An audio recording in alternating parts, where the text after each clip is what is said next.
He paid 3 months of wages to free her, then asked her to stay as his equal, not his servant. Riverside, California, 1885. Before we begin, if you have ever been told your best days are behind you, if you have ever felt like the world had moved on without you, stay with this story until the very end. Because what happens to Hannah Whitmore in the summer of 1885 is going to remind you that love, dignity, and new beginnings have no expiration date. Like and subscribe so you never miss a story that matters. And when you are done, drop a comment telling us where are you watching from now. Let us go back to Riverside, California, August 1885. Part 1, the price of flour. The auction block was made of oak. Hannah Whitmore noticed that first the grain of the wood dark with years of sun and yews worn smooth in the center, where other feet had stood before hers. She noticed it the way a person notices small, inconsequential things when the large thing happening to them is too enormous to look at directly. She was 56 years old. She was standing on the block in the middle of the Riverside town square, her feet bare because Jacob's wife had taken her boots 3 weeks ago and never given them back. The August sun was merciless. It pressed down on the back of her neck like a hand pushing her toward the earth, and the square smelled of horse and dust and the particular human odor of a crowd that had gathered not out of necessity, but out of appetite. The appetite people get when someone else's suffering is on display and costs them nothing to watch. Hannah kept her eyes on the middle distance.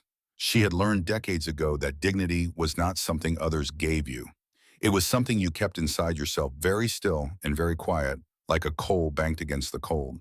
You could lose almost everything else. You could lose your home and your health and the people you loved and the years you had planned for. But the coal, that small hot center of yourself, that was yours to keep or surrender. And Hannah Whitmore had never surrendered it yet. The auctioneer was a thin man with a pockmarked face and small eyes that moved over the crowd like a man counting money he had not touched yet. Hannah Whitmore. He called his voice carrying that particular flatness of a man who has said the same thing too many times to feel the weight of it anymore. 56 years of age, sound constitution, can cook clean laundrymen, strong enough for field work if needed. Laughter moved through the crowd, not loud laughter, the quiet, cruel kind, the kind that comes from the back of the throat. Someone called out, "Who'd waste food on something that used up?" A woman near the front said, not quite under her breath, "She's older than my mother." Hannah did not flinch. She had survived 56 years of being invisible. She would survive this too. She scanned the crowd without moving her head, the way you learn to watch when you have spent a lifetime in rooms where your presence was tolerated but not welcomed. She saw men in good suits and men in work clothes. She saw a few women at the edges, their faces carefully arranged into expressions that said, "I am not responsible for what I am watching." She saw her nephew Jacob standing near the water trough, his hat in his hands, turning it around and around. It was what he did when he knew he was doing something wrong and had decided to do it anyway. He could not meet her eyes. She supposed that was something. His wife Martha had not come at all. 1 bag of flour, Hannah thought. That was what she was worth, apparently. 1 bag of flour to see a family through the winter, the same family she had cooked for and cleaned for and kept alive through 3 droughts in a sickness that had taken 2 of Jacob's children before it burned itself out. 1 bag of flour in exchange for the woman who had raised Jacob from the age of 11 after his parents died of typhoid on the same Tuesday in September. 1 bag of flour. She had woken that morning thinking she was still useful. It was remarkable, really, how quickly a person could be taught otherwise. The auctioneer was still talking. Hannah stopped listening. She turned her attention back to the oak grain beneath her feet, the way the sun made the dust in the square glow gold, the sound of a mockingbird somewhere in the cottonwoods along the creek. "That is enough." The voice cut through the crowd noise like a blade through cloth. Not loud, but carrying the way voices carry when they come from a place of absolute certainty. Hannah looked up. He was standing at the edge of the crowd, making his way forward with the particular focus of a man who has made a decision and intends to see it through. He was young, perhaps 30, perhaps a few years past, with trail-worn clothes and boots caked with dust from a long ride. His hair was dark, his jaw set, and his eyes were the color of a storm that has not broken yet, gray and lit from within. He walked to the auctioneer's table and set down a leather pouch. It landed with the dense, unmistakable sound of coin on wood, and the noise of the crowd dropped by half. 3 months' wages, he said. His voice was quiet, but the square had gone quiet enough to hear it. More than enough to cover whatever debt you think she owes. The auctioneer looked at the pouch. He looked at the man. Something in his expression shifted, not quite shame, because shame requires a conscience, but the functional cousin of shame, which is the calculation that a certain level of cruelty has become unprofitable. And the man added, his voice not rising but gaining an edge. I'll need the name of the family member who placed her here. For the record. Silence. The kind of silence that has weight to it. The man turned and looked directly at Jacob Whitmore. He did not raise his voice. He did not threaten. He just looked and said clearly for everyone to hear, the man who sells his family is known by what he sells them for. This town will remember the price. Jacob went white, then red. He put his hat on his head and left the square without a word, fast, like a man who needs to put distance between himself and what he has just heard. Several people watched him go. Several people did not look away from him quickly enough to spare him their expressions. Hannah stood on the block and felt something move through her chest that she could not immediately name. It was not relief. Relief was too small a word. It was something closer to the feeling of a window opening in a room you had forgotten had windows. The man turned to her then. His eyes met hers, and there was nothing in them that she had to brace against. No pity, no assessment, no performance of kindness, designed to make the kindness giver feel good about themselves. There was only a kind of straightforward steadiness, as if she were a person and he were a person, and this was simply what one did. My name is Callum Reed, he said. I have a ranch about 15 miles south of here. I need help. Real help, someone who knows how to work and is not afraid of hard seasons. He paused. I pay fair wages, same as any hired hand. You would have your own room with a lock on the door from the inside. And if you ever want to leave, I will take you anywhere you name and give you enough to start fresh. He held out his hand. But I am not buying you. I want to be clear about that. I am paying what your family owed. What happens next is your choice entirely. Hannah looked at his hand. She had been given very few choices in her life. The last time someone had offered her one, it had been the choice to marry Henry Whitmore, who was a decent man and died too soon, and she had chosen yes because he had kind eyes and because the alternative was worse. That had been 28 years ago. She was 56 years old, standing barefoot on an auction block in the August heat, and a young man she had never met was holding out his hand and telling her she had a choice. Why? She asked. Her voice came out steadier than she expected. Callum Reed's expression did not change exactly, but something in it deepened. Because everyone here sees you as too old to be worth defending. And I think that is exactly backward. It was not the answer she expected. She had expected something about Christian duty, or pity, or needing someone to keep his house. She had not expected that. She placed her hand in his. The Reed Ranch sat in a valley about 3 miles off the main road, where the land folded in on itself in a way that kept the worst of the summer wind at bay. As they rode out from town in the buckboard, Callum, driving Hannah sitting with her hands folded in her lap, she looked at the valley as it opened before them and thought, someone loved this land once. The house was in need of work. She could see that from a distance, a porch board that had warped and not been replaced, a barn door hanging at an angle that meant a hinge had gone fencing, that had been mended so many times in different places it looked like a sentence that kept changing its mind.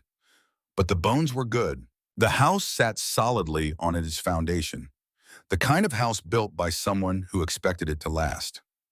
Callum pulled the buckboard to a stop and came around to her side, not asserting dominance over her movements, but in the manner of a man raised to offer a hand when one might be useful.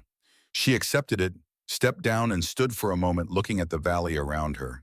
The late afternoon light was doing something beautiful with the dry grass, turning it to copper, to gold, to a color that does not have a name, but sits somewhere between sorrow and warmth. In the distance, she could hear a creek running low, but running still. The room is small, Callum said, but it has a good window, faces east, so you get the morning light. I cleaned it out this week. He paused.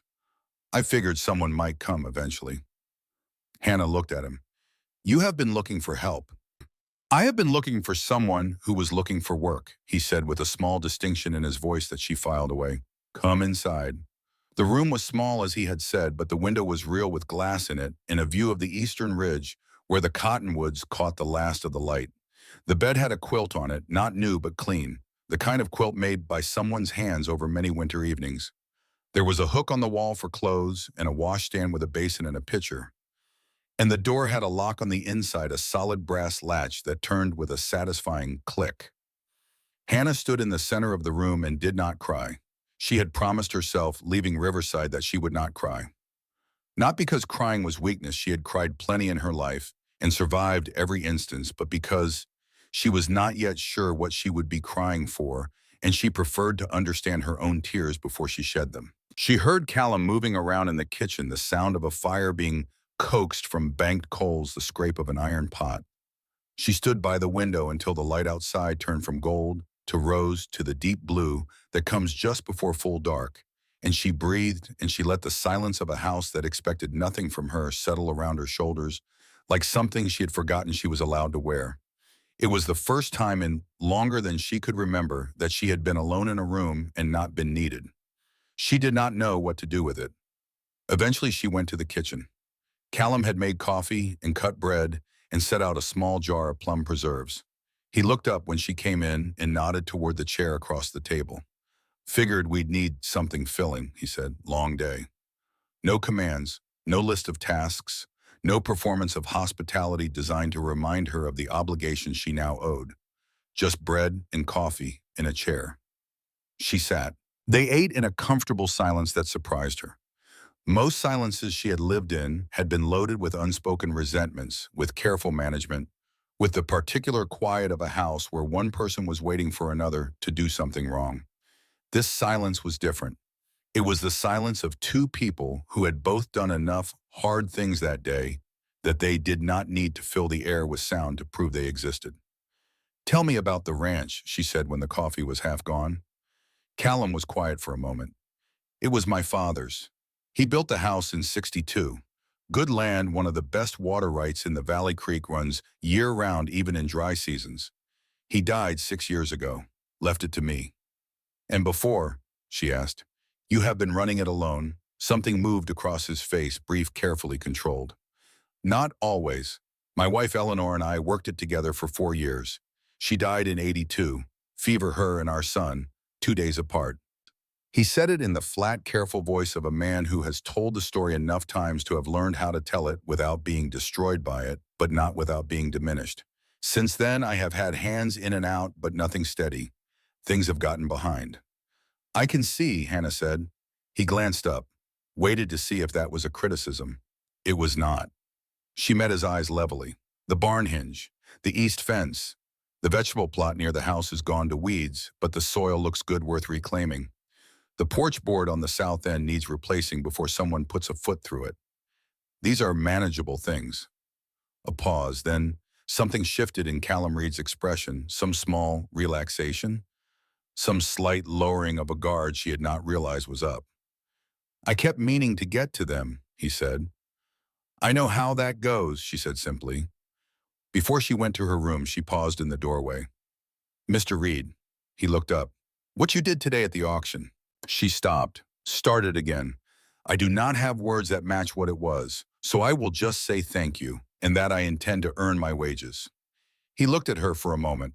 There was something in his face she could not read, not quite grief, not quite longing, but something in that country. "Just Callum," he said, "and you already have." The work began the next morning and did not stop. Hannah was up before the sun had the stove going and water heating before Callum's boots hit the floor of his room. Not because she had been told to. Callum had said the night before, "Sleep as long as you need," but because she had never been able to sleep past first light and did not intend to start now.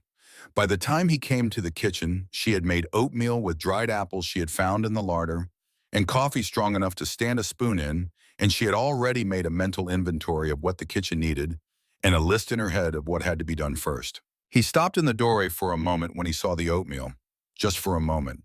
Then he sat down. "You did not have to." "I was up anyway," she said. "Do not read more into it than it is." He looked at her with something that might have been the beginning of amusement. "Yes, ma'am." They assessed the fences, first walking the south boundary in the early cool before the heat had settled in. When they reached the collapsed section, 3 posts down the wire tangled, and half-buried Callum began unloading the materials. "These posts are heavy," he said, without making it a prohibition, just a statement of fact. "About 50 pounds each." Hannah picked up two of them, one on each shoulder, and began carrying them toward the worksite. Callum stopped, stared. "You will hurt yourself," he said. "I have carried heavier," she said. He was quiet for a moment. Then he picked up two posts himself and followed her on. They worked through the morning in a rhythm that took shape without discussion, the way good working partnerships always do, each person sensing where the other is going and moving to meet it, filling the spaces without being asked. Callum hammered posts, Hannah stretched and secured wire. Hannah called when a line was running off angle. Callum adjusted without argument. By midday, they had repaired two sections and started on a third. Callum moved toward the shade of a cottonwood near the creek. "Break," he said, not an order but a suggestion. He had a canteen and shared it without ceremony. Hannah sat on the ground, not fastidiously, not trying to preserve her clothes, just sat the way a person sits when their legs have done enough. She looked out at the creek running low and silver in its bed, at the hills beyond the color of dried grass and old bone. "How long has the ranch been struggling?" she asked. "Since Eleanor died," he said without hesitation. "Not all at once. Slowly. The way things go when a person keeps doing the work but stops caring whether it comes to anything." He turned the canteen in his hands. "I kept the animals fed, kept the roof on, but the things that make a ranch a going concern, the repairs you make before they become failures, I let those go." Hannah looked at him. "You were grieving." "I was," he said. "I still am some days. But grief is not an excuse to let good land die." He looked at the valley around them. "My father built something real here. Eleanor loved it. I owe it more than I have been giving." "What is holding the ranch back most right now?" she asked. Callum thought about it seriously, which she appreciated. "The stock needs to be tripled before winter. I have got 30 head, need 100 to make the season's sale worth the grazing costs. The one man who might lend at reasonable terms." He stopped. "Vance," Hannah said. He looked at her. "How do you know about Vance?" "People talk. His name came up twice at the dry goods store while you were loading the buckboard. Both times in the tone people use when they are afraid of something but trying not to show it." A pause. Something behind Callum's eyes shifted. "He wants the ranch," Callum said flatly. "I know," Hannah said. "What does he hold over you?" Long silence. The creek moved. "I do not know yet," Callum said, and she believed him. "My father and Vance were close years back, then something happened and they were not. By the time my father died, they had not spoken in 15 years. I never knew why." He turned the canteen again. "Vance always looks at me like there is something I do not know. I do not like the feeling." Hannah stored this away carefully, waiting to understand its meaning. "Well," she said, standing brushing the dust from her skirt, "the fence is not going to fix itself." Callum looked up at her for a moment. Then he stood too. "No," he said, "it is not." 3 weeks passed. They were the strangest 3 weeks of Hannah Whitmore's life, strange, not because anything dramatic happened, but because of what did not happen.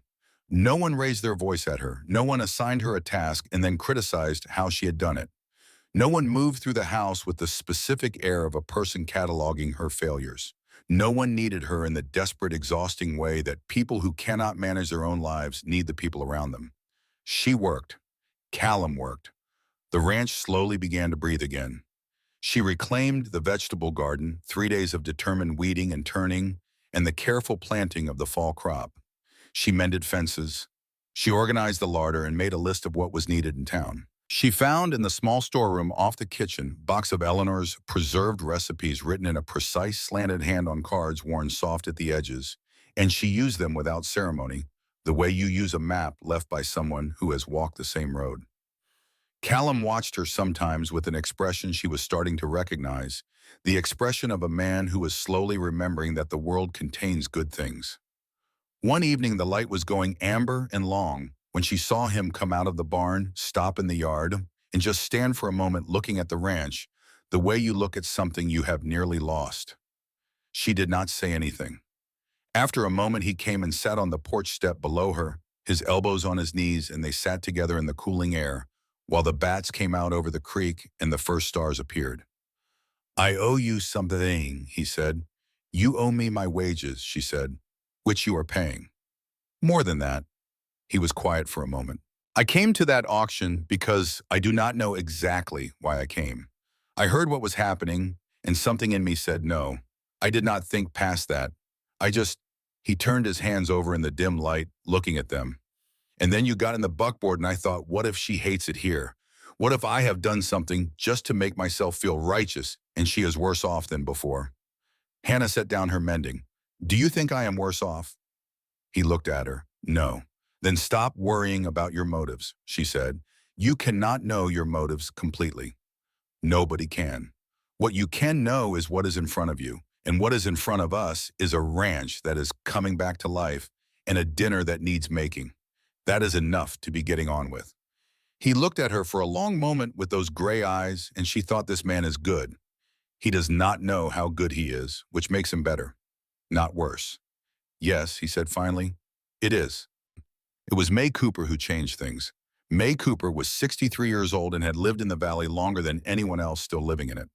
She was the closest neighbor her farm 2 miles north, and she had been the midwife for every birth in the surrounding 40 square miles for the past 30 years, which meant she knew things about families that those families had long since decided were best forgotten. She came to the Reed Ranch on a Wednesday with a basket of early apples and the expression of a woman who has been carrying something heavy for a long time and has decided today is the day to set it down. Hannah was in the kitchen making preserves when she heard the wagon. She went to the porch and watched May climb down with the careful deliberateness of a woman whose joints had opinions about the September cold. Mrs. Whitmore, May said with a nod that contained a great deal more than a nod usually does. Hannah had seen her only once before briefly at the dry goods store the day she and Callum had passed through town. May had looked at her then the same way she was looking at her now, with the complicated expression of someone who recognizes a situation that has been a long time coming. Mrs. Cooper, Hannah said, come in. Callum was out riding the north boundary. They both knew it. Hannah thought that May had timed her arrival accordingly. They sat at the kitchen table with tea and May set the basket of apples between them, and for a few minutes they talked about the weather and the state of the valley, and neither of them said what they were really there to talk about. Then May set down her cup and opened her coat and took out a small photograph. It was creased and worn, the image faded at the edges to sepia mist, but the central figure was clear enough. A young woman, perhaps 20, with dark hair and a direct gaze and cheekbones that were unmistakable. Hannah had been seeing them every day for 3 weeks on the face of the man who poured her coffee in the mornings. Eleanor Reed. But it was not Eleanor's face that made Hannah go still. It was the bundle in Eleanor's arms, a baby weeks old wrapped in a pale cloth. And the look on Eleanor's face as she held it, the look of a woman who is doing something that is costing her everything and who has decided it is necessary anyway. Written on the back of the photograph in the same slanted hand Hannah had been reading on recipe cards for 3 weeks, Nora. June 1865. My daughter. God keep her safe. Hannah held the photograph for a long time. Tell me, she said. May had been holding this secret for 18 years. It came out of her like water from a cracked vessel, slowly at first, then all at once. Eleanor had been 19 when she came to the valley. She had been running from something in Fresno, a man, a situation, the particular disaster that comes when a young woman trusts someone she should not have. She had been pregnant when she arrived, had worked through her pregnancy as a seamstress, had given birth in May's parlor on a January night in 1865. The baby, a girl robust and loud, had been there for 2 weeks before Eleanor made her decision. She could not keep the child and survive. She had nothing, no money, no family in the territory, no husband, no standing. A single woman with an infant was worse than invisible. She was a liability. The people who might have helped her would have helped in ways that cost the baby more than they cost Eleanor. She had found a family in Fresno willing to take the girl, good people Eleanor had believed, people who wanted children and could not have them. She had sent Nora away with 200 miles between them, and a letter she wrote and rewrote for months and finally never sent because she could not find the words that made what she had done something other than what it was. She had met Callum's father 3 years later, and then Callum himself, and she had built a life that was real and good and earned through every day of careful, honest effort. She had told herself the secret was a mercy to Nora, to Callum, to the life she was building. She had died in 1882 without ever telling him. "Where is Nora now?" Hannah asked. May was quiet for a moment. "That is the part I should have told someone sooner," she said. "The family in Fresno, the husband died in 78. The wife remarried a man named Vance, Silas Vance. They moved here in 80 and Nora came with them." The name landed on the table between them like something dropped from a height. Hannah looked at the photograph. She looked at May. She thought about the way Silas Vance had come to the ranch and looked at Callum with that particular expression, the expression of a man holding more cards than he had shown. "He knows," Hannah said. "He knows," May confirmed. "I do not know how much, but he knows enough to use it." Hannah sat with the photograph in her hands and let the weight of it settle. She thought about Eleanor, 19 years old and alone, making an impossible choice. She thought about Nora, 20 years old now, growing up in Vance's house, not knowing. She thought about Callum, who carried his grief so carefully and did not know that Eleanor had carried something equally heavy, equally alone. She set the photograph down on the table. "This is Callum's to know," she said. "Not mine to keep." May nodded slowly. "I know. That is why I came to you first, to make sure it was given to him gently by someone who knows him." Hannah looked at the older woman. "You barely know me." "I know what I saw," May said simply, "when you stepped down from that buckboard 3 weeks ago and looked at this valley like it was something worth staying for." Hannah was quiet for a moment. "I will tell him tonight," she said, "and then it is his choice what to do." May nodded. She stood and put on her coat and gathered her basket, leaving the photograph on the table. In the doorway, she paused. "She was a good woman," May said. "Eleanor, she made a choice that broke her, and she never stopped carrying it. But she was good." "I believe that," Hannah said. After May's wagon had disappeared around the far bend, Hannah sat alone at the table for a long time. She turned the photograph over and read the words again. "My daughter. God keep her safe." She looked out the window at the valley, gold and bronze under the afternoon sun. "Not your secret to keep, but yours to carry carefully to the person it belongs to." And she set water to boil for dinner and waited for the sound of Callum's horse coming home. Part 2, the letter in the loft. She told him after dinner. She had thought about waiting, giving him a night's sleep between the end of a long day and the weight of what she carried. But she knew herself well enough to know that she would not sleep with it unsaid, and she suspected he would not want her to carry it even one night on his behalf. She set the photograph on the table between them. Callum looked at it for a long moment without touching it. Then carefully, as if it might dissolve, he turned it over and read the back. The kitchen was very quiet. The fire burned low. Outside, the September wind moved through the cottonwoods in that particular way it had in the valley, a sound halfway between sighing and speaking. Callum set the photograph down. He sat for a while with his hands flat on the table on either side of it, looking at Eleanor's face, looking at the child in her arms. Hannah did not speak. She did not offer comfort or explanation or the cushioning words people use to soften things that cannot be softened. She simply sat across from him in the lamplight and let him have the moment that was his. After a long time, he said, "She never told me." "No," Hannah said. "She must have—" He stopped, started again. "She carried this alone. For years." "Yes," he was quiet again. "Then she was afraid I would leave." It was not a question. Hannah thought about it anyway, thought about Eleanor's careful life, the way she had built something good and real out of raw material that had very nearly destroyed her. "I think she was afraid of many things," she said. "I think she loved you and did not want to lose you, and I think she told herself the secret was a mercy, and I think she was wrong about that, and I think she knew she was wrong, and I think she could not find a way to be right again without everything falling apart." Callum looked at her. "That is a great deal of thinking for someone who never met her," he said. But it was not unkind. "I have been reading her recipe cards for 3 weeks," Hannah said. "A person's character is in how they write down a recipe. Whether they trust the person reading to understand, or whether they explain everything twice. Eleanor trusted. She wrote for someone who was paying attention." Something moved across his face that was not quite grief and not quite gratitude, but was something that contained both. "She had a daughter," he said. "She had a daughter," Hannah confirmed, "and her daughter is living 2 miles from here on Vance's property and does not know." He stood up then. Not abruptly the way a man stands up when he needs to move his body, because his body needs to do something while his mind works. He walked to the window and stood looking out at the dark. Vance knows, he said. It was not a question either. May thinks so. He has known long enough to use it. Callum's jaw tightened. She could see it in his profile, the way the muscle worked under the skin. He has been waiting, Callum said slowly. All this time, he has been waiting. Not for the land, for leverage. He turned from the window. That is what he has been holding. The knowledge that I have a stepdaughter I do not know about, that Eleanor had a secret that if the right people heard the right version of the story, he could ruin Eleanor's memory and you're standing in the same conversation. Hannah finished. Yes. They looked at each other across the kitchen. Then we do not give him the chance to tell the story first, Hannah said. We find Nora, we tell her the truth, and then there is no secret left for Vance to weaponize. He stared at her for a moment. You make it sound simple.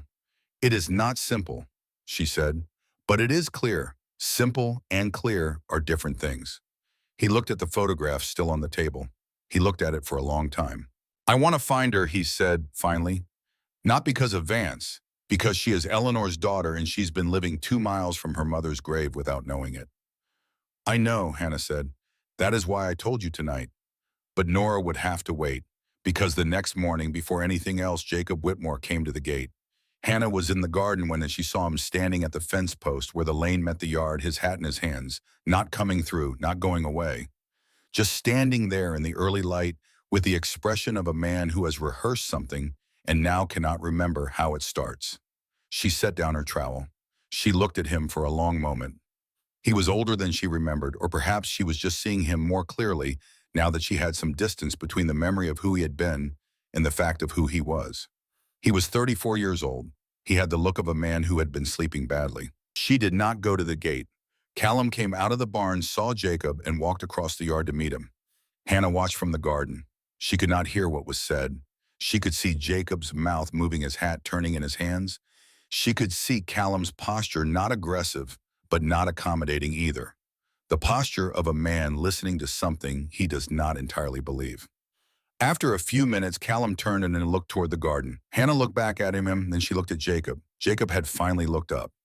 He was looking at her now across the yard with his hat pressed against his chest and something on his face that she recognized, the particular expression of a person who knows they have done something that cannot be undone and is asking without words whether it can be forgiven anyway. She had carried anger about Jacob Whitmore for 6 weeks. She had carried it the way she carried most things, quietly without display, letting it do its work in the dark where no one could see it. The anger was real and it was earned, and she did not owe anyone the performance of dismissing it quickly. But she also knew herself well enough to know that the anger would not make her life better, and his shame would not make hers worse. She gave him one small nod. Not a welcome, not an invitation, just an acknowledgement. I see you, I have heard what you cannot say, and I choose not to carry this anymore. Not for you, for me. Jacob's eyes went bright. He put on his hat.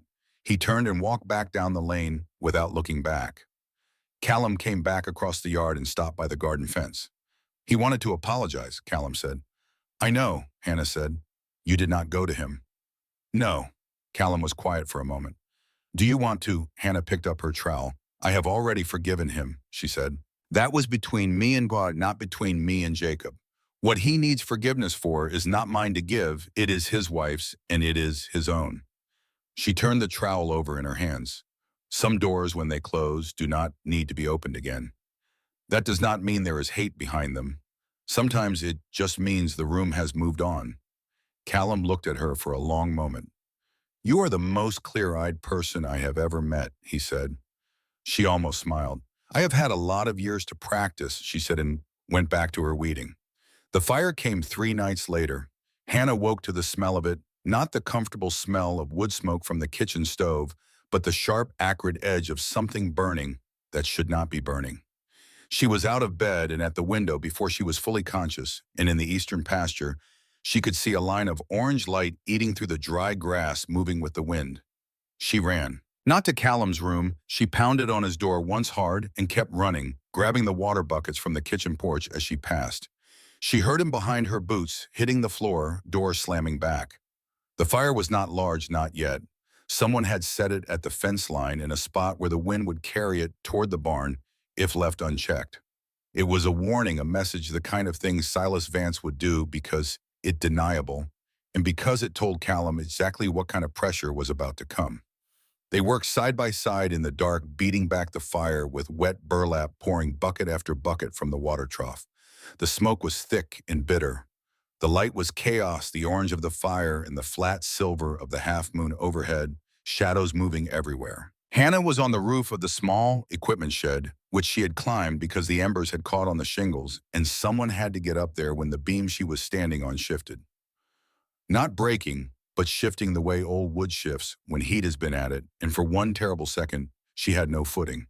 She caught the edge of the roof with both hands. Her palms hit the ridge cap, and she hung there, her legs swinging over the 8-foot drop to the ground below, her fingers burning where the rough wood was cutting in. Hannah, Callum's voice below her. Not a yell too concentrated for a yell. The sound of a man who has seen something he is not going to allow. He was up the ladder before she had time to be frightened. He came across the roof on his knees, lay flat at the ridge, and reached for her wrists. "I have got you," he said. She was not light. He did not make her feel heavy. He pulled, and she found the purchase with her feet that she needed, and then she was up, back over the ridge, and they were both sitting on the roof of the equipment shed while the fire below finished dying and the smoke blew across the moon. She was shaking. She was aware of it, the way you become aware of things after the moment of danger has passed, the body keeping its accounts, announcing the cost. Callum was still holding her wrists. He did not let go. He looked at her hands, the abraded palms, the wood splinters dark against her skin, and his face in the moonlight was something she had not seen on it before. Not calm, not controlled, something stripped of both. "I thought," he said, and did not finish. He did not need to. She had seen that expression before, not on his face on others, on the faces of people who have just understood what they almost lost and cannot quite make themselves say what that means yet. "I am fine," she said. "I know you are fine," he said. "That is not," he stopped, took a breath. "Hannah, you matter to me. I need you to know that. You matter to me in a way that I did not expect and that I am not sure what to do with yet, but I need you to know it because I almost did not get to tell you." She looked at him in the moonlight. She thought about what it meant to be 56 years old and to have someone look at you the way he was looking at her now, not with the exhausted fondness of longed habit, not with the obligation of blood, but with the particular intensity of someone who has just realized how much a thing means to them and is frightened by the size of it. She thought about all the years she had spent making herself small enough not to be a burden, and about the window opening in the room she had forgotten had windows, and about a locked door and a view of the eastern ridge, and a man who did not tell her what to carry, but simply walked beside her. "You matter to me too," she said, "more than I expected anything to at this point in my life." He did not move for a moment. Then he reached up very carefully and brushed a smear of soot from her cheek with his thumb. Neither of them said anything else for a while. The fire was out. The moon had moved. The valley was very still, the way it gets in the hours before dawn, when even the wind has stopped. They climbed down from the roof together. The next morning, Callum went to Eleanor's grave. It was in the corner of the ranch, tucked between two old oak trees, with a stone that Callum had set himself rough granite, with her name and the dates and the words she had asked for once, when she was very ill for a week with a fever that broke and did not take her, and she had thought about what she would once said. She lived fully. She loved without condition. Below her name on a smaller stone, Thomas Reed, born and died October 1882. Hannah came and stood a little way back, giving him the space that was his. He did not kneel. He stood with his hands in his pockets, his head slightly bowed, and he was quiet for a long time. Then he said, not turning around, "I was not here when she needed me most." Hannah waited. "The night Thomas was born, I was in town arguing with Vance about water rights, thinking I was protecting the ranch, thinking there was time." He paused. "The labor came early. May was with her, which is the only reason that Eleanor survived. But Thomas did not, and Eleanor never fully recovered from it, and she died 18 months later." He stopped. Then, and I have been telling myself for 3 years that it was the fever that took her. And that is true, but it is not the whole truth. The whole truth is that I was not there when she needed me, and I have not been able to live all the way inside my own life since. Hannah walked forward until she was standing beside him. She did not say it was not his fault. It was not her truth to tell. She did not say it could not be helped. She did not say anything at all. She simply stood beside him in the morning light in front of the stone that bore Eleanor's name and the child's name, and she let him have his grief without asking it to be smaller or different or more convenient. After a long time, Callum said, "She had a daughter." "She did," Hannah said, "and that daughter is 2 miles from here." "Yes." He was quiet for a moment longer. Then he straightened his shoulders. "We should go get her," he said. But first Silas Vance came to them.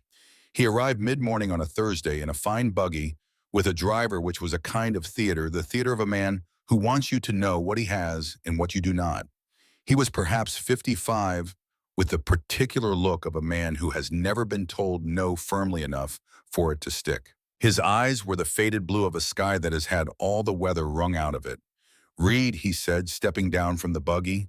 He looked at the ranch with the unhurried attention of a man who is already picturing it as his own. "Things are looking better around here." "They are," Callum said. Vance's gaze moved to Hannah.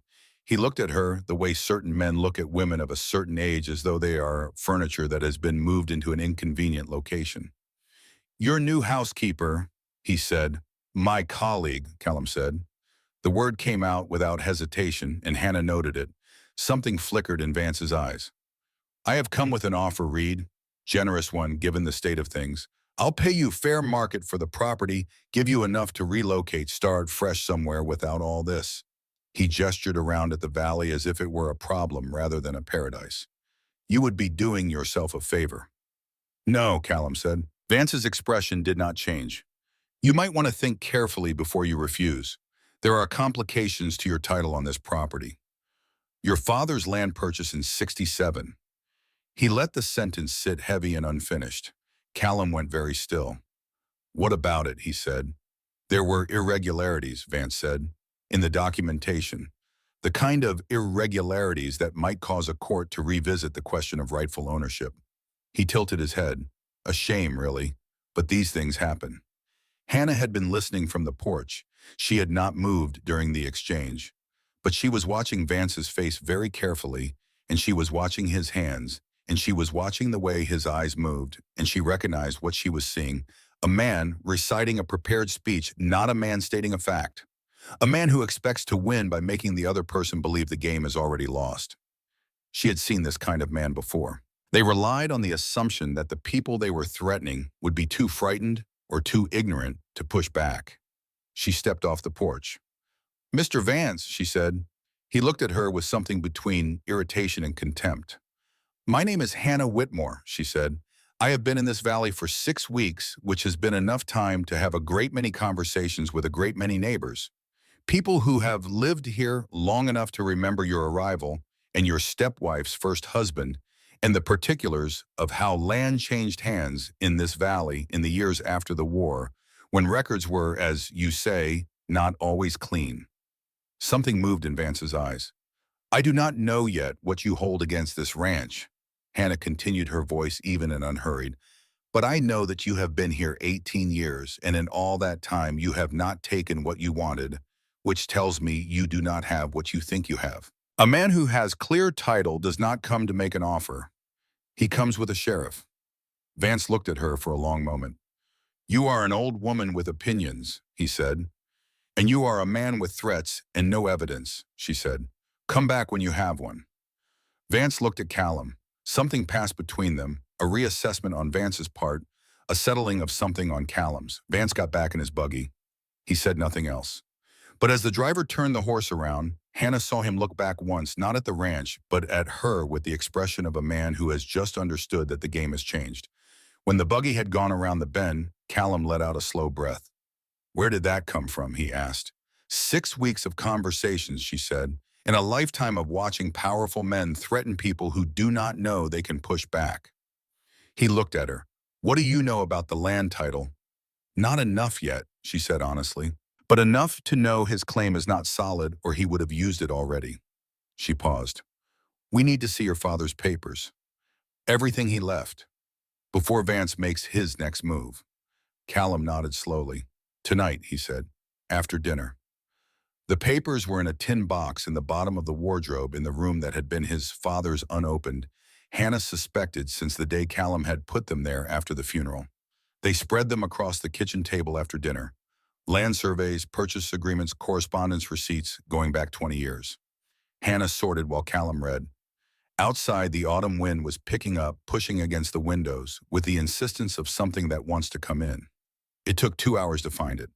It was a letter tucked between two survey documents, as if placed there with intention, as if someone had wanted it found eventually, but not immediately.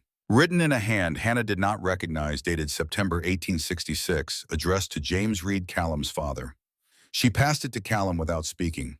He read it. His face went still in that particular way it went still when something mattered. He read it twice. Then he set it on the table and pushed it toward her. She read it. The letter was from a land surveyor named Hoskins, who had been hired by James Reed in 1866 to assess a disputed boundary between the Reed property and the Vance parcel, a disputed boundary that Silas Vance, who had only arrived in 1867, had been claiming was resolved in his favor by documentation that predated his own arrival. Hoskins had written in plain language that the documentation Vance was using was not consistent with the survey records he had himself generated, that certain marks had been added after the fact, that certain signatures did not match the others on the same page, and that he was writing to inform Mr. Reed of this finding before he made any agreements he might later regret. Below the letter in James Reed's careful hand a note told Silas. He denied it. I have kept this letter. If it ever comes to court, this is where to look. Hannah looked at Callum across the table. Your father knew, she said. My father knew, he said, and he kept the letter. He kept the letter. The fire crackled. The wind moved against the glass. This is why they stopped speaking, Callum said slowly. Not because of some personal quarrel, because my father caught him in a fraud and told him, and Vance spent the next 15 years waiting to see if the letter would surface. Hannah thought about Silas Vance in his fine buggy with his unhurried eyes. She thought about 18 years of waiting, of making offers, of watching a grieving man let his ranch decline, and thinking the letter might be lost with the grief. He did not know your father had written it down, she said. No, Callum said. He did not. They sat for a moment with the magnitude of it. Then Hannah said, we still need to go find Nora. Callum looked up. Whatever else is true, she said. A young woman is living 2 miles from here without knowing who she is. That is the most important thing. He held her gaze for a moment. Then he nodded. Tomorrow, he said. We go tomorrow. Hannah folded the surveyor's letter carefully and set it back in the tin box.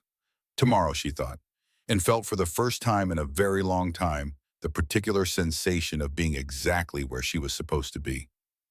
Part 3, what was always hers. They rode to Vance's property the next morning. Not in the buckboard, Callum had decided they would go on horseback quickly before Vance had time to prepare for them. Hannah was not an elegant rider, but she was competent, and she rode without complaint through the early chill, the frost still white in the low places where the sun had not reached. The Vance property was larger than the Reed Ranch, which was part of the fraud of it land that rightfully should have stayed borderland, had been absorbed into Vance's holdings over 2 decades of careful maneuvering. The house was imposing in the way houses become when their owner wants them to communicate power rather than warmth. Big square, the kind of white paint that shows as every mark. A young woman was hanging wash on a line at the side of the house when they rode up. She stopped when she heard the horses. She turned. Hannah's breath caught.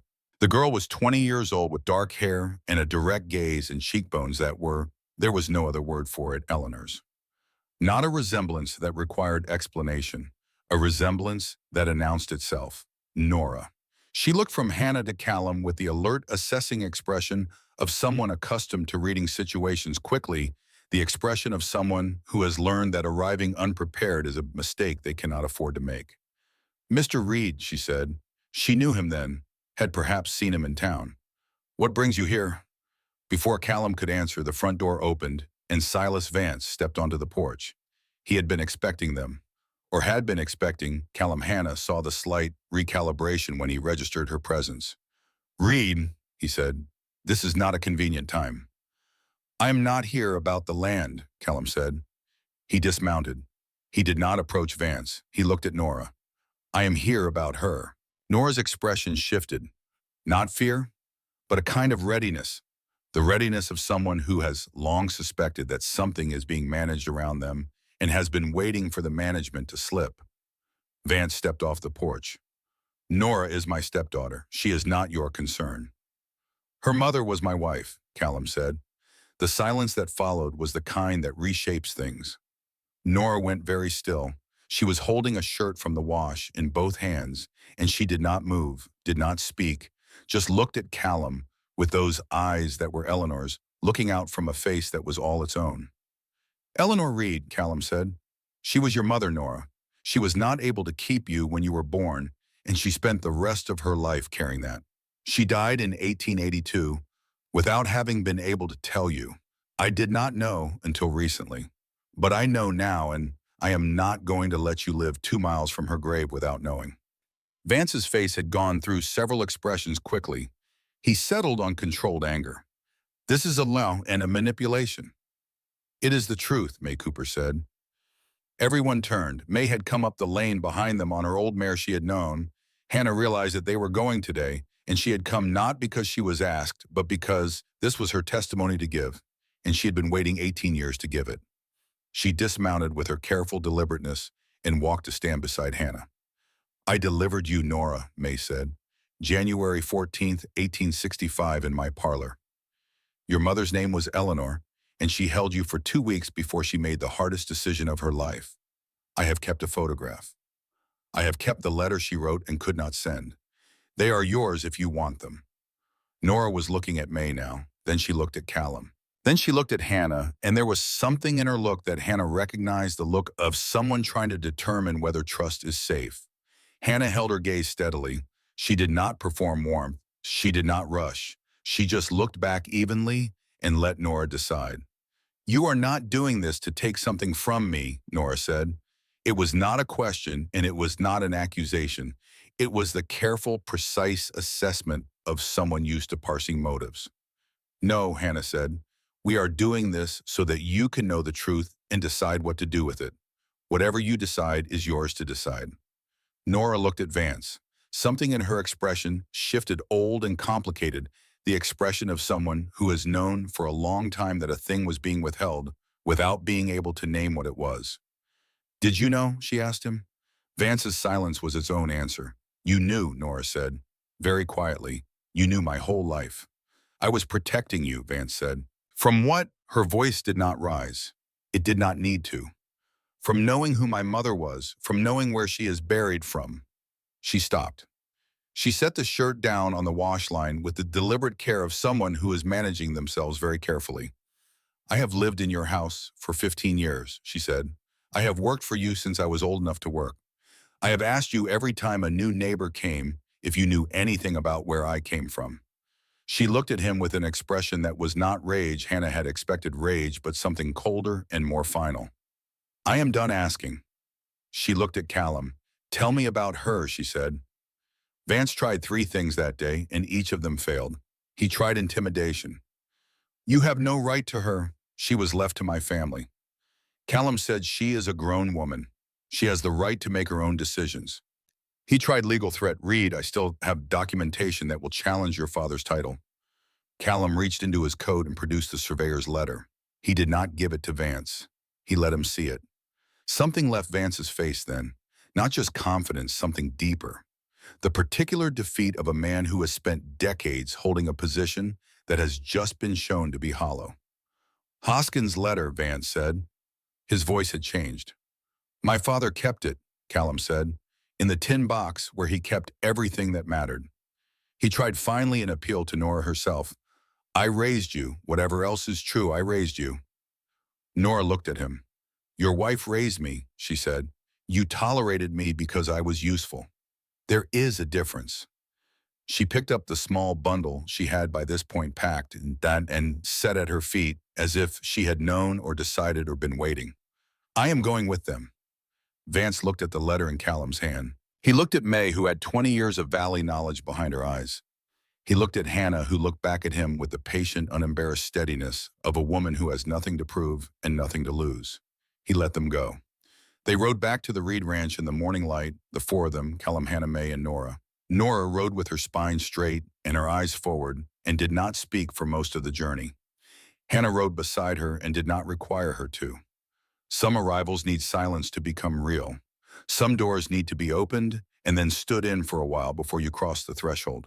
When the valley came into view, the ranch in its fold of golden hills, the smoke rising from the kitchen chimney, the creek glinting in the morning light, Nora stopped her horse. She looked at it for a long moment. She lived here, she said, not a question. For 9 years, Callum said.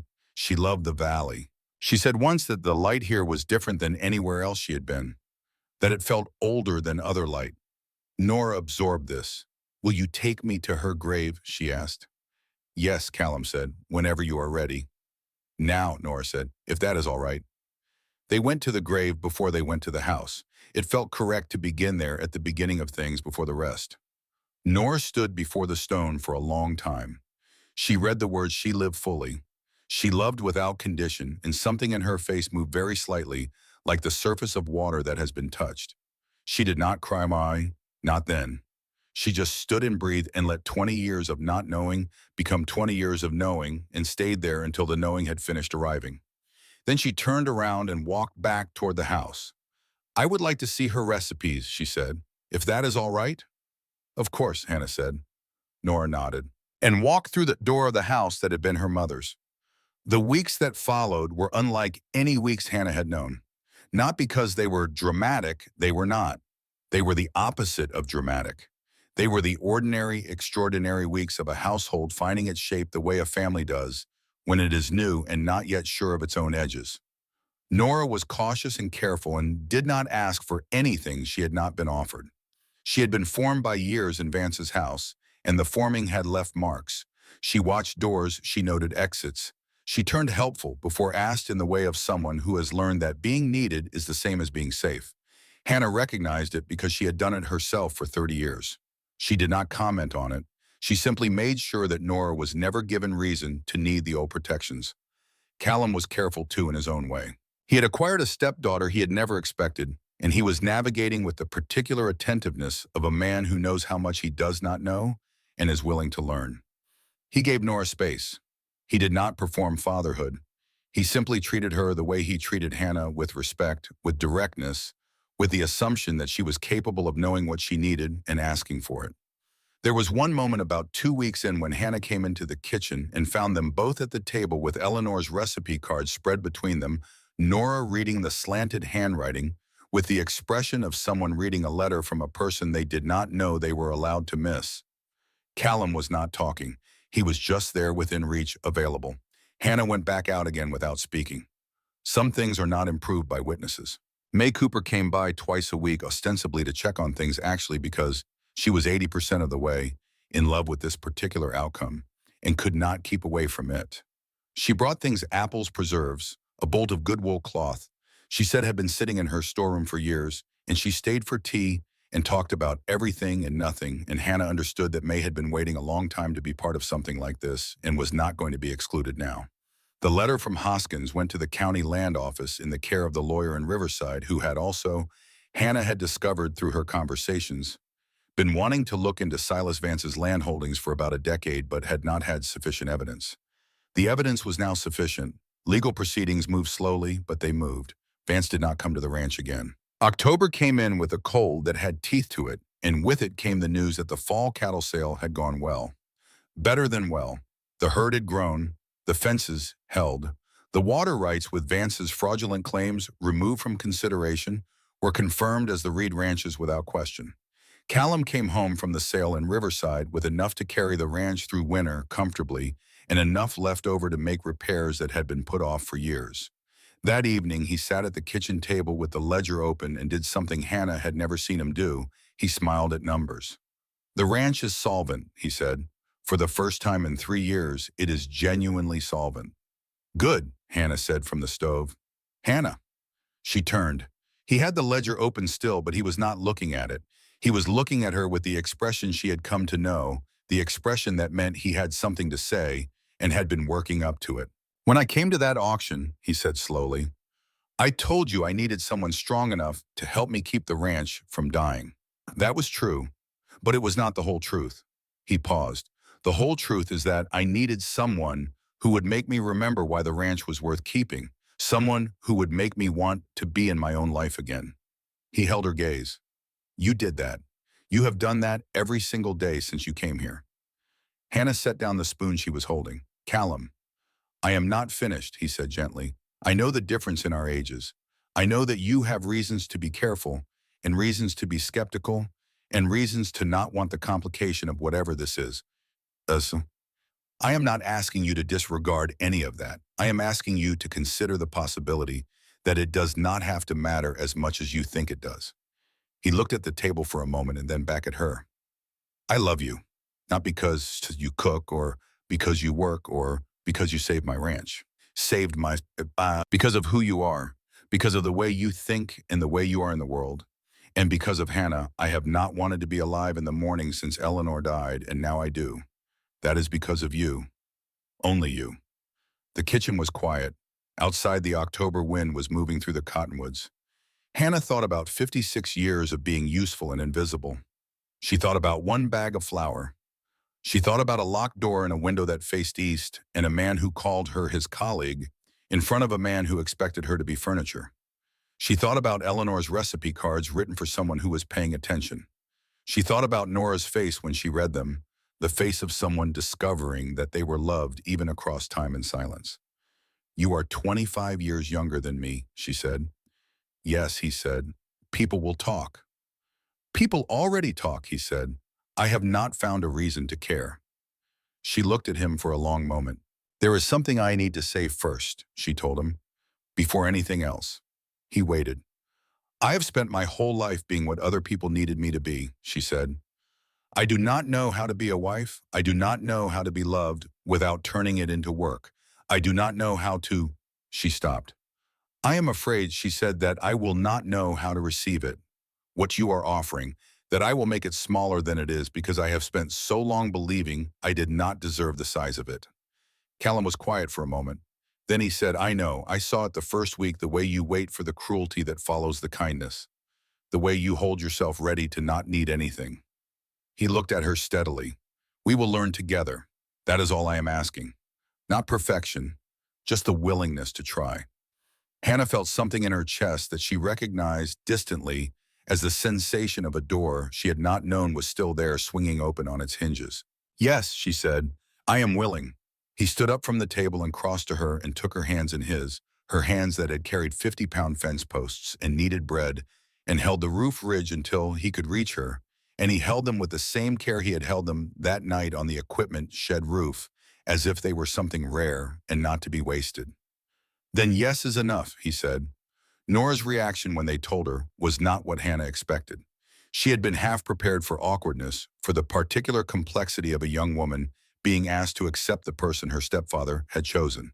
She had been prepared for questions, for the careful navigation of loyalties.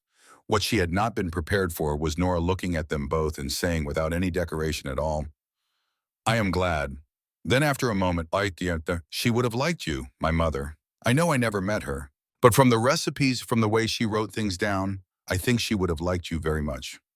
Hannah could not speak for a moment. Thank you, she managed. Nora nodded once. Then she went back to the recipe card she had been reading as if the matter were settled, which Hannah supposed it was. They married in December, not in the sheriff's office, Callum asked, and Hannah said she would prefer somewhere that felt like theirs. And what felt like theirs was the valley itself on a clear morning when the frost had gone and the winter sun was doing its thin, generous best with the light. May Cooper stood as witness. Nora stood beside Hannah. The justice of the peace from Riverside, a small, serious man who had married several dozen couples in his time and treated each one with the same grave attention, read the words that meant they were choosing each other formally in front of the sky and the valley and the live oaks in the memory of everyone who had loved this land before them.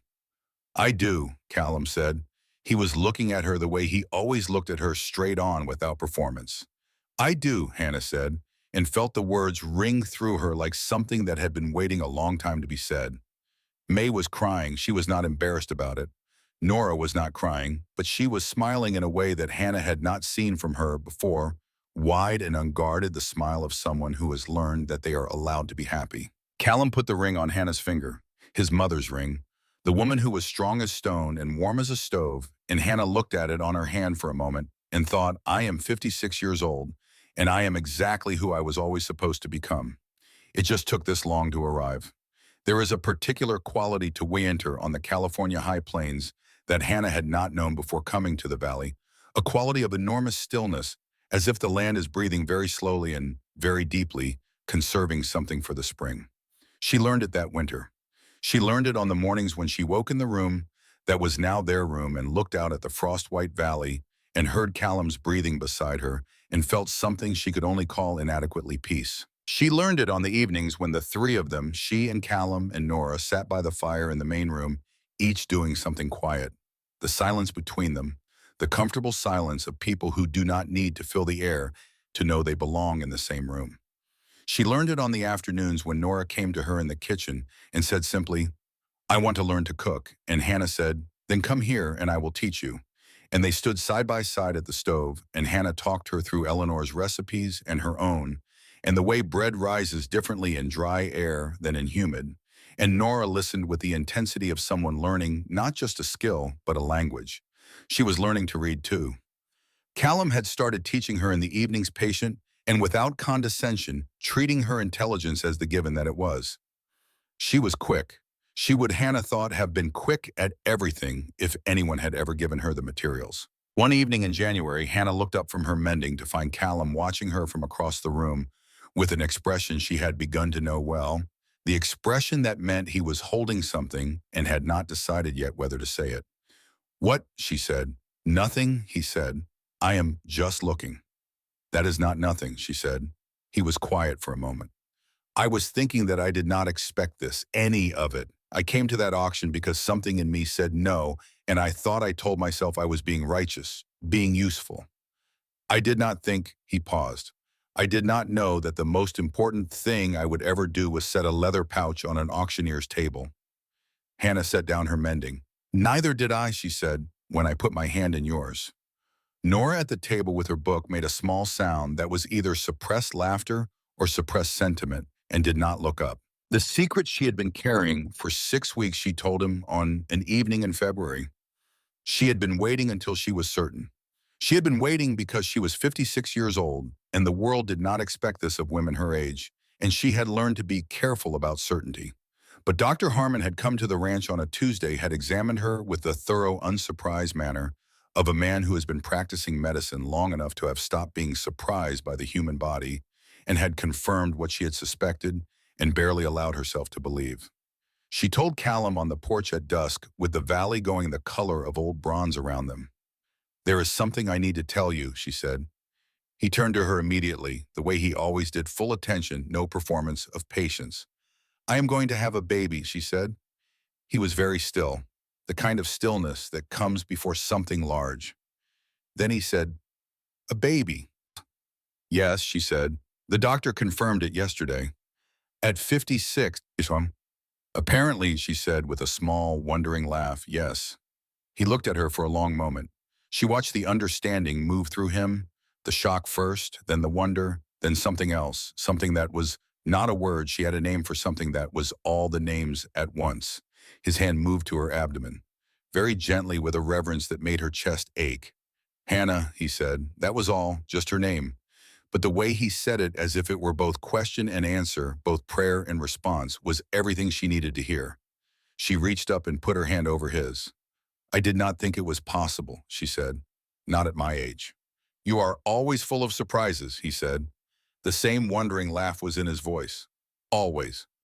He pulled her against him then, and she let herself be held in the way she had been slowly learning to let herself be held, without bracing for the cost of it, without waiting for the condition attached, without doing anything at all except being there. They stood like that for a long time on the porch of the ranch that had been dying and was now alive in the valley that remembered everything under the first stars of an evening that felt like a beginning. Inside, they could hear Nora singing softly to herself one of Eleanor's songs, half remembered, made new. Nora's reaction was again not what Hannah expected. She sat down, she looked at her hands. Then she looked up with that direct gaze that was Eleanor's, and she said, I am going to be the best older sister this child has ever had. And she meant it so completely that Hannah had to turn away to hide the thing happening in her face. The town took a while to settle its opinion. There were people in Riverside who thought what they thought and said it in the various ways people say things in the dry goods store at the water trough over fences. Hannah Whitmore. Hannah Reed now was too old to be married to a young man. She was too old to be with child. She was too old, too used up, too weathered, too much of the things that had been said about her on the auction block in August. Callum heard some of it. He did not change his posture or his expression. He looked at the person saying it with the calm, steady attention he gave everything, and then he said in the tone he used when stating facts that did not require embellishment, My wife is the strongest and wisest person in this valley. Anyone who does not see that is not looking carefully. And then he went about his business. It was, Hannah thought, the most effective response she could have imagined. Not an argument, not a defense, not a performance. Just the simple, unwavering statement of what he saw. People adjusted their opinions. People usually do when the thing they are opposing continues to exist with such untroubled confidence that opposition begins to seem unnecessary. May Cooper delivered the baby. Of course she did. It was a June morning when the birth came clear and bright, the valley outside in its brief summer glory, the grass still green, the creek running full, the cottonwoods in leaf. Hannah labored through the morning in the room that faced east, with the light she had loved from the first night coming through the window and falling across the floor, and May's hands, sure and calm throughout, and Callum's voice outside the door at intervals asking and being told, yes, not yet, she is doing well. The baby arrived at midday with the particular urgency of someone who has decided it is time and is not inclined to wait. He was small and pink and furious about his arrival, and he had Callum's gray eyes and Hannah's set of the jaw, and when May put him in Hannah's arms, the room went very quiet in the way rooms go quiet when something has just happened that changes everything that comes after. Callum came in. He stood in the doorway for a moment, looking at them both, his wife and his son, with an expression that Hannah could not have described to anyone who had not seen it and would not have needed to describe to anyone who had. He crossed to the bed and sat beside her and looked at the boy. He is perfect, Callum said. His voice was very low. He is, Hannah said. What should we name him? She had been thinking about it for weeks. She looked at the baby's face, the face that was new and ancient, at the same time the face of someone who had just arrived from wherever it is people arrive from. Thomas, she said, after your father. Callum looked at her. Thomas James Reed, Hannah said, so that he carries the right names into whatever comes next. Callum was quiet for a moment, then thank you.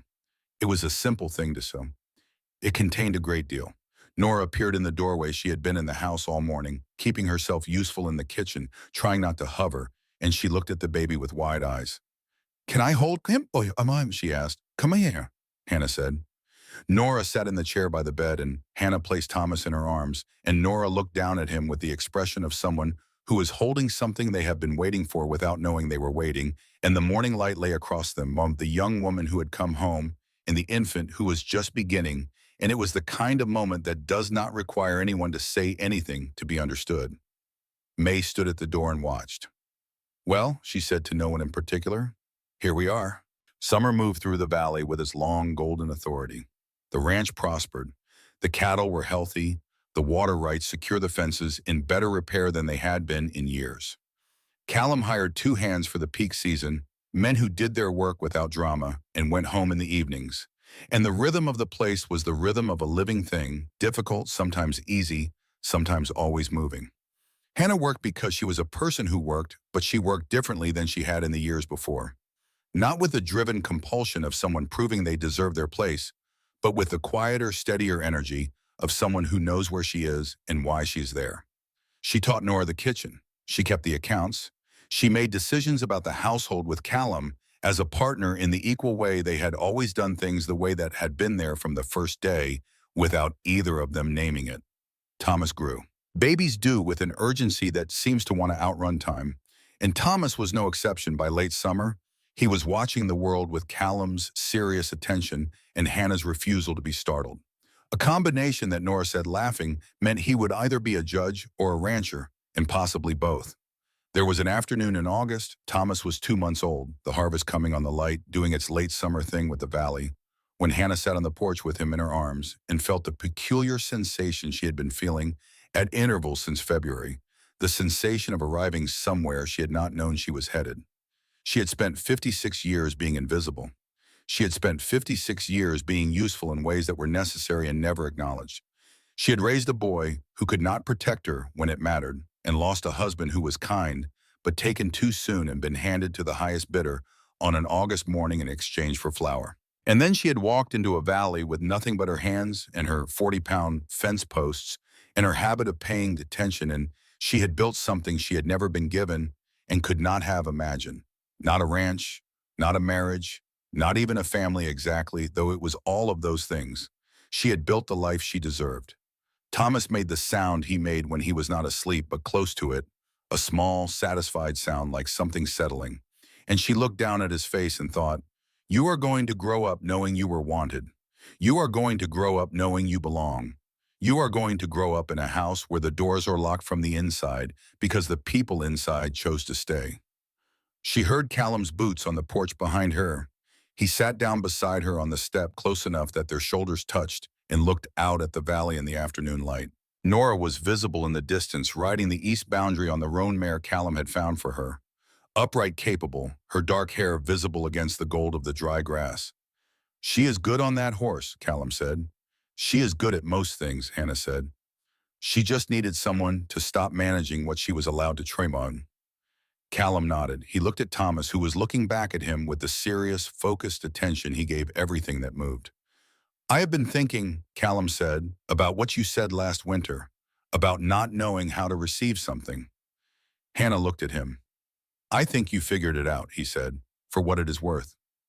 She thought about it. She looked at the valley and the ranch, and Nora on the roan mare, and the weight of the boy in her arms, and she thought about May Cooper, who came twice a week because she could not keep away, and about a surveyor's letter that had been waiting in a tin box for 18 years to do its work, and about the particular gold of a California evening that felt like a color that did not have a name, but sat somewhere between sorrow and warmth.